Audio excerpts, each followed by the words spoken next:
The hallways of Corvalis Interstellar Academy thrummed with the steady hum of alien students, their voices rising in a melodic cacophony of languages and tones. Each species came from vastly different corners of the galaxy, bringing with them unique cultures, histories, and customs. In every corner of the towering, crystalline halls, students of various species debated quantum mechanics, interstellar diplomacy, and the complex mechanics of jump gate navigation. Clarn was from the planet J Vorha, a rocky world where everything moved fast and nothing survived by being gentle. His people were naturally inclined toward academia, known for their intense intelligence and cold, logical approach to any problem. He had come to Corvalis to prove himself, to challenge his intellect against the galaxy's best and brightest. What he hadn't expected was to share a classroom with creatures like them humans. Humans were, at best, a curiosity. At worst, they were a mess of contradictions. Their short lifespans made them reckless and impulsive. They were emotionally unpredictable, driven by irrational instincts that seemed to override logic entirely. Clarn had never understood them and never cared to. It baffled him that Corvalis Academy had even accepted them, let alone let them study alongside the galaxy's finest minds. His distaste was mild, an academic disdain, until the day everything changed.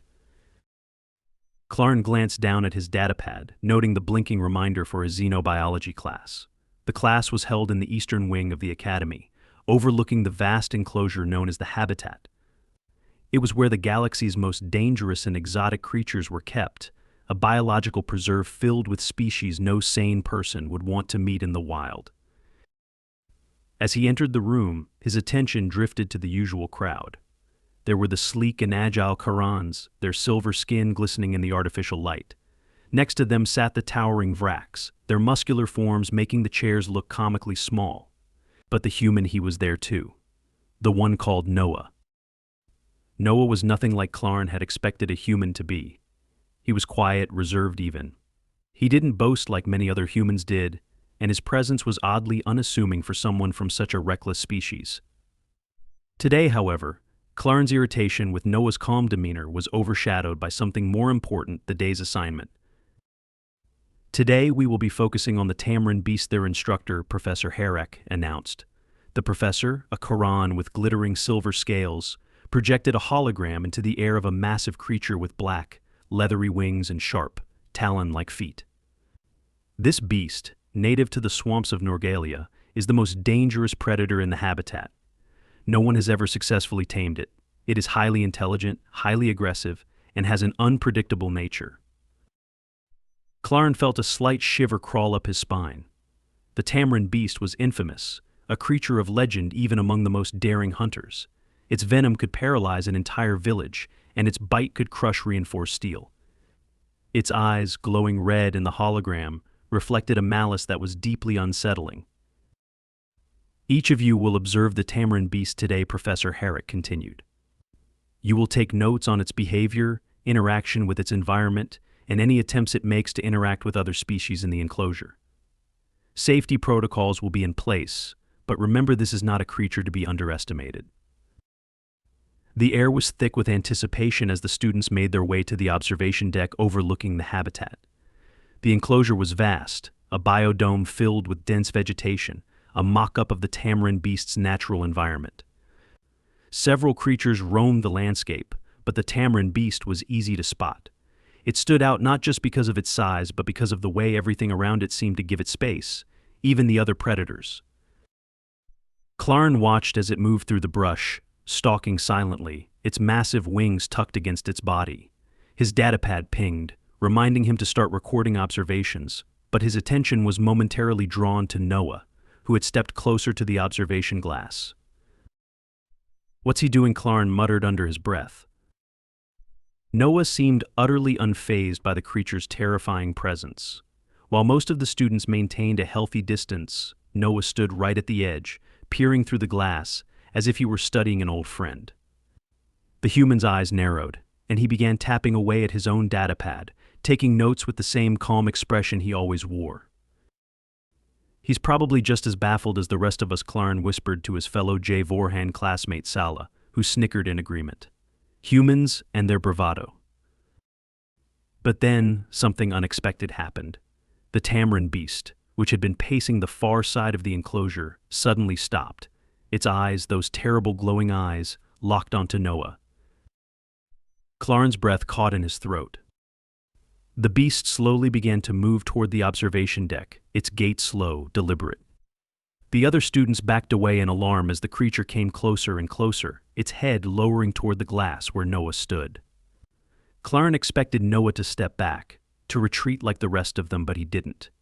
Instead, Noah just stood there, calm, watching the beast approach. The beast stopped right in front of the glass, its massive head mere inches from Noah's.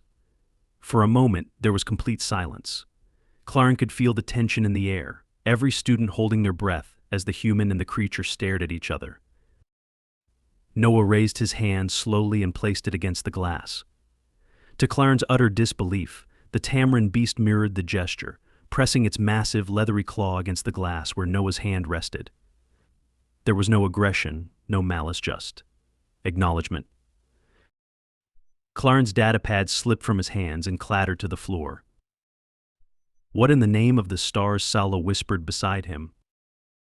Before anyone could react, the glass panel separating the enclosure from the observation deck slid open with a hiss. The safety protocols designed to allow safe interaction with certain less dangerous creatures had never been meant to open with the Tamrin-Beast so close.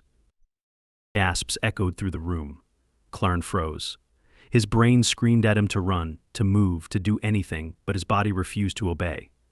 The Tamrin-Beast stood there, its eyes fixed on Noah, its massive frame filling the opening. One wrong move, and it could tear them all apart in seconds. But Noah didn't run. He didn't move an inch. Instead, he did the unthinkable. The human stepped through the opening. "Noah, stop!" Professor Herrick shouted from behind the observation control panel, his voice filled with panic. But Noah ignored the plea. He stepped forward, his movement slow, deliberate. Clarn's heart pounded in his chest as he watched Noah approach the creature, every muscle in his body tensed, expecting the worst. The Tamrin-Beast lowered its head, its maw filled with razor-sharp teeth just inches from Noah. Clarn could see the shimmer of venom dripping from its fangs, the dangerous gleam in its eyes. Yet despite every warning instinct in Clarn's body, the beast didn't attack. Instead, it made a low, rumbling sound, a sound Clarn had never heard from it before. It was almost a purr? Noah reached out, his hand trembling slightly, and placed it on the creature's snout. The Tamrin-Beast didn't flinch. It let him touch it. For a moment there was complete silence. Clarn's mind raced, trying to comprehend what he was seeing. This was impossible. This was a Tamrin-Beast, a creature that had torn apart armored hunters, a creature so feared that its name alone inspired terror. And here was this human, this reckless, irrational human calming it with a touch. Finally, Noah turned back to the group, a small, knowing smile on his face. "Well," he said casually, "I guess that went better than expected." The room erupted in chaos. Students shouted questions, voices overlapping as disbelief and excitement filled the air.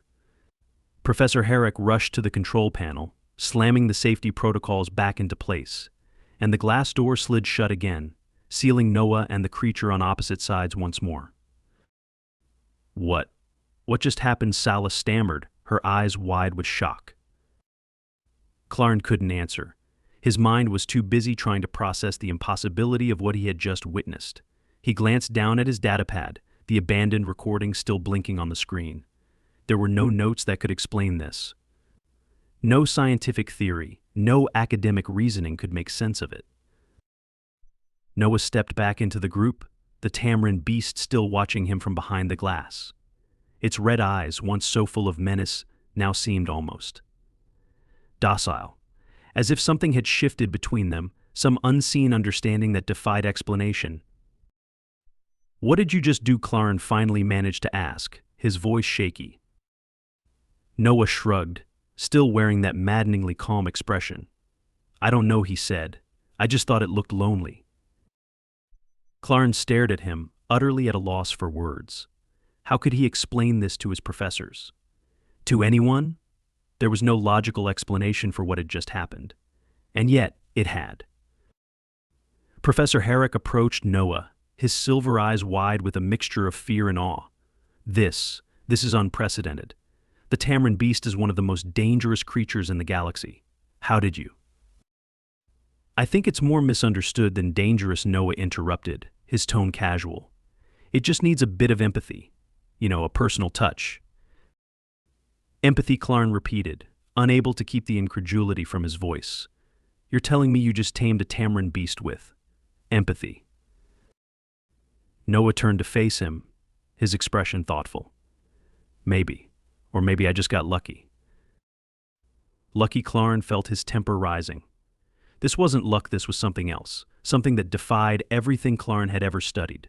Humans were supposed to be reckless, impulsive creatures, not this. Before he could press further, the alarm blared throughout the observation deck. The room's lights dimmed, casting a red hue over everything. Professor Herrick rushed back to the control panel, his fingers flying over the controls. What now? Clarn muttered, his heart still racing from the earlier shock. The habitat's security system, Professor Herrick said, his voice tight with tension. Something's breached the perimeter. As the students exchanged worried glances, the glass that separated them from the enclosure suddenly began to crack. The reinforced glass, designed to withstand even the fiercest attacks from the creatures inside, was splintering, jagged lines spreading across the surface. Clarn felt a chill run down his spine as the Tamrin-Beast lifted its head, its eyes narrowing. Whatever was coming, it was worse than anything they'd faced so far. Noah's calm demeanor faltered for the first time, his brow furrowing as he stared at the cracking glass. Looks like this isn't over yet, he said grimly. Clarn could feel the tension thickening in the room as the students and professors scrambled for cover. Whatever was coming next was bound to make Noah's earlier encounter look like child's play. The air in the observation deck became thick with dread as the cracks in the glass widened, spiderwebbing out with a sharp, unnerving hiss. Whatever was on the other side, whatever had caused this breach, was powerful enough to shatter reinforced security glass, meant to contain the most dangerous creatures in the galaxy. Clarn's mind raced, scrambling to calculate the odds of survival. The Tamrin-Beast, now alert and agitated, paced restlessly on the other side, its head snapping from side to side as it scanned the dense foliage of its enclosure. The creature's earlier docility around Noah had vanished, replaced by a primal weariness. Noah, Professor Herrick said, voice tight with urgency, you need to get away from the glass. Everyone does. Now. Noah, for once, didn't argue.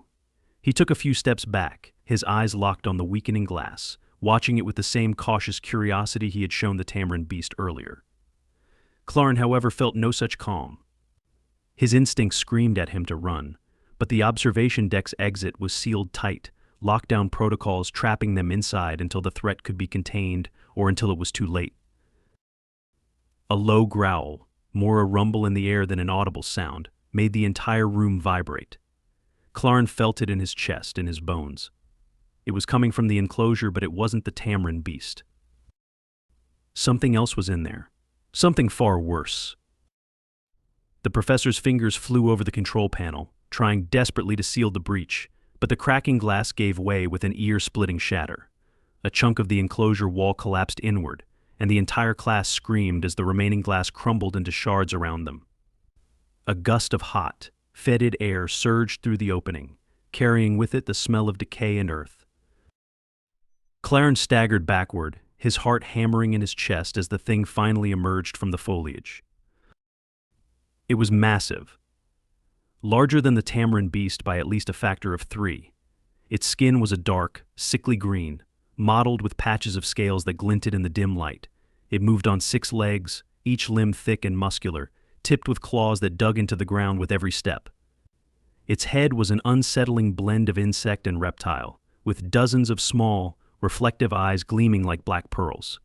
Tentacle-like appendages writhed from its back, dripping a viscous, smoking fluid onto the floor.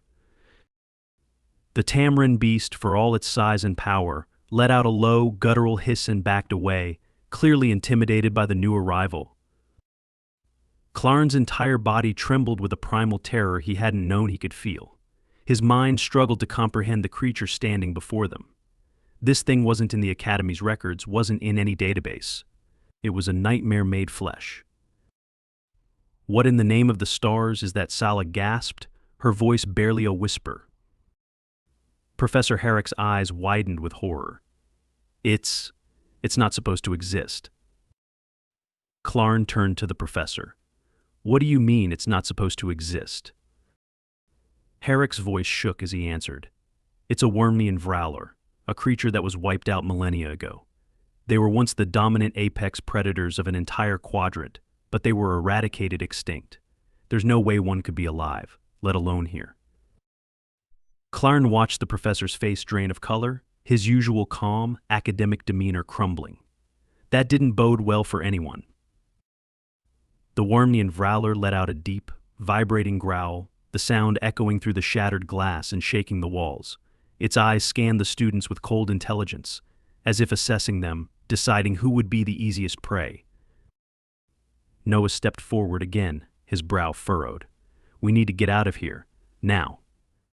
The creature lunged. Its massive body crashed through the remaining glass, splintering it completely. Clarn barely had time to react as the Vrowler barreled toward them with terrifying speed, its claws tearing through the floor as it charged. Screams erupted from the students as they scattered, trying to find any form of cover behind the observation consoles or overturned desks. Noah dove toward the control panel, his hands slamming down on the emergency override button. A loud mechanical clank echoed through the room as steel shutters began descending from the ceiling, sealing off parts of the enclosure. But it was too slow. The Wormian Vrowler was already halfway through, and it wasn't stopping. Clarn grabbed Sala by the arm and pulled her behind a shattered console, adrenaline pumping through his veins. The air was filled with the sounds of chaos metal screeching, students yelling, the creature's deep, rumbling growl. Noah somehow was still moving.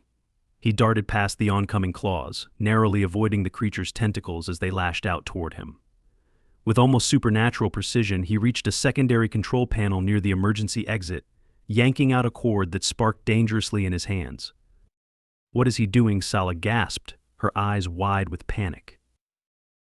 I don't know, Clarence shouted back, watching in disbelief as Noah jammed the sparking cord into a secondary power module on the wall. For a split second, nothing happened. Then the lights flickered, and the room was plunged into darkness. The creature let out a furious, high-pitched screech, disoriented by the sudden loss of light. Clarn's vision adjusted slowly, his eyes struggling to find any sign of movement in the pitch-black chaos.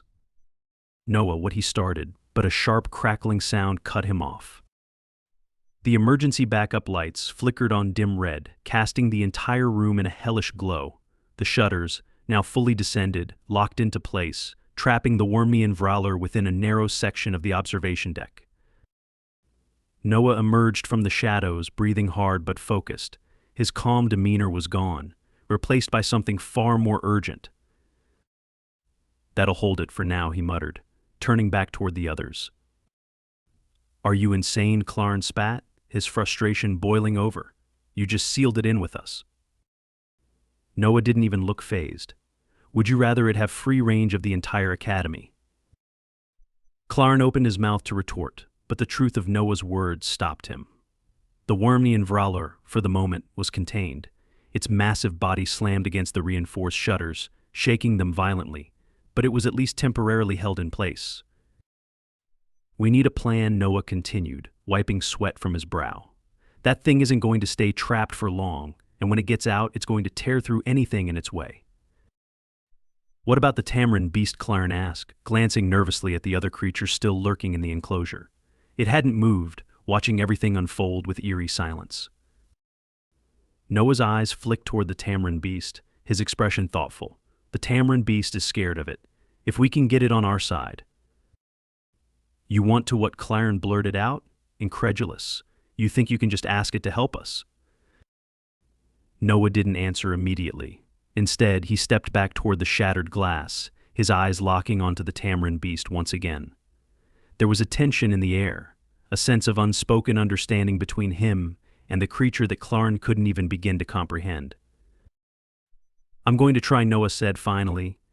I don't think we have any other options." Without waiting for permission, Noah stepped through the opening in the glass and into the enclosure, walking straight toward the Tamrin-Beast. Clarn's heart raced in his chest. This was insanity absolute, unmitigated insanity. And yet no one moved to stop him. The Tamrin-Beast watched Noah approach, its red eyes glowing faintly in the dim light. Its massive, winged form remained still, as if waiting to see what the human would do next. Noah stopped a few feet from the creature, his hand outstretched. "We need your help," Noah said softly, his voice barely audible over the growling of the trapped Vrowler. For a moment, Clarn thought it was all over. The Tamrin-Beast would turn on Noah, rip him apart, and then they'd all be left at the mercy of the Wormnian Vrowler. But the beast didn't attack. Instead, it lowered its head toward Noah, sniffing at the human's outstretched hand. Then, slowly, it took a step forward and nuzzled its snout against Noah's palm, just as it had done earlier. Clarn's jaw dropped. Noah turned back toward the others, his expression grim but resolute. "All right," he said, "let's finish this." The next few moments were a blur of frantic action. Noah moved quickly, guiding the Tamrin-Beast toward the sealed-off section of the deck where the Wormnian Vrowler still raged against the shutters. With a few taps on the control panel, Noah initiated a release sequence, and the shutters began to lift. The Vrowler screeched in fury, charging forward the moment it was free, but it never had the chance to reach them. The Tamrin-Beast launched itself at the Vrowler, a massive blur of wings, claws, and fangs. The two creatures collided with a deafening crash, their snarls and roars echoing through the observation deck. Clarn watched in awe as the Tamrin-Beast, the same creature they'd all feared only moments ago, fought back against the ancient predator, using its wings to batter the Vrowler and its powerful jaws to clamp down on its vulnerable neck. The fight was brutal, primal, and terrifying, but it was clear from the start that the Tamrin-Beast had the upper hand. With a final, bone-shaking roar, the Vrowler collapsed under the weight of the Tamrin-Beast's relentless assault, its tentacles twitching weakly before going still. The room fell silent. For a moment, no one moved, no one spoke. The Tamrin-Beast stood victorious, its chest heaving with exertion as it backed away from the motionless body of the Wormnian Vrowler. Noah approached the creature once more, placing a hand on its side. The beast let out a low, rumbling growl, but it wasn't one of anger. It was almost content. Clarn's legs felt weak beneath him as the reality of what had just happened began to sink in. They had survived. They had survived because of a human, because of Noah. Sala let out a shaky laugh, her voice filled with disbelief. "I can't believe it. We're alive." Noah turned back to the group, his usual calm expression returning, though there was a new weight to it now. Barely he said, "But yeah, we made it." Clarn, still reeling from the shock of everything, managed to take a few shaky steps toward Noah. He wasn't sure what to say. There were no words that could adequately express the whirlwind of emotions tearing through him. He started, then faltered. "How did you know?" Noah gave him a small, tired smile. "I didn't," he admitted. "I just figured if I treated it like something more than a monster, maybe it would act like something more." Clarence stared at him, his mind spinning. Humans, he thought, were supposed to be reckless, impulsive, illogical. Yet Noah had done what no one else could have. He had tamed the Tamrin-Beast. He had outwitted the deadliest predator in the galaxy. And he had saved them all in the process. I guess humans are more than I thought," Clarn finally said, his voice quiet. Noah shrugged, the weight of exhaustion settling into his frame. "We're full of surprises." As they all stood there, the wreckage of the observation deck around them, the tension slowly began to ease. The Tamrin-Beast, now docile once more, returned to its enclosure, leaving behind only the lifeless body of the Vrowler as a grim reminder of how close they had come to disaster. Clarn knew he would never look at humans the same way again.